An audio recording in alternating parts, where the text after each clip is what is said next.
আসসালামু আলাইকুম রহমতুল্লাহ। আজকে আপনাদের সাথে একটা বিষয় শেয়ার করব, সেটা হচ্ছে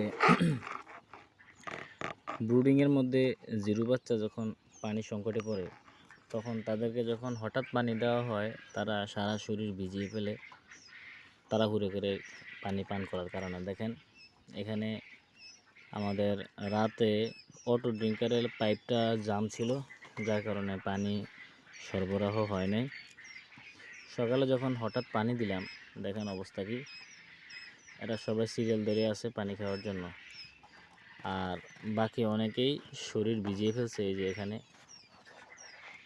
এই ক্ষেত্রে করণীয় হচ্ছে, যদি আপনি এই বাতিগুলোতেই ফালায় রাখেন, তাহলে তাদের তাপ সংকটে তারা পাইলিং করবে, পাইলিং করে মারা যাবে।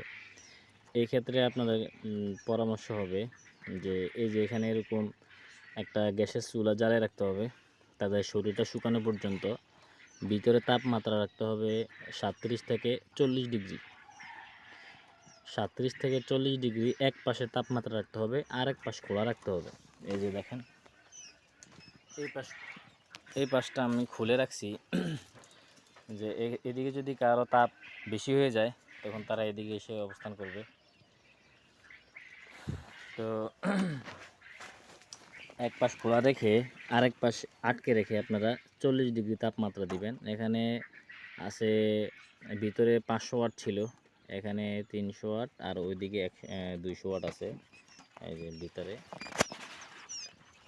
এই যে এখানে 200 ওয়াট আছে, মোট 500 ওয়াট ছিল। 500 ওয়াট যথেষ্ট না, এই জন্য একটা গ্যাসের চুলা ভিতরে, বা যাদের কারো যদি গ্যাস বুডার থাকে, গ্যাস বুডার চালিয়ে রাখতে হবে অন্তত 1 ঘন্টা, তাদের শরীরটা শুকানো পর্যন্ত। এবং তাপমাত্রা হিসেব রাখতে হবে 37 থেকে 40 ডিগ্রি থাকতে হবে ভিতরে, আর না হয়তো এরা পাইলিং করবে।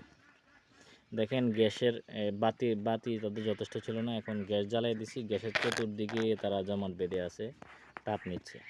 এই যে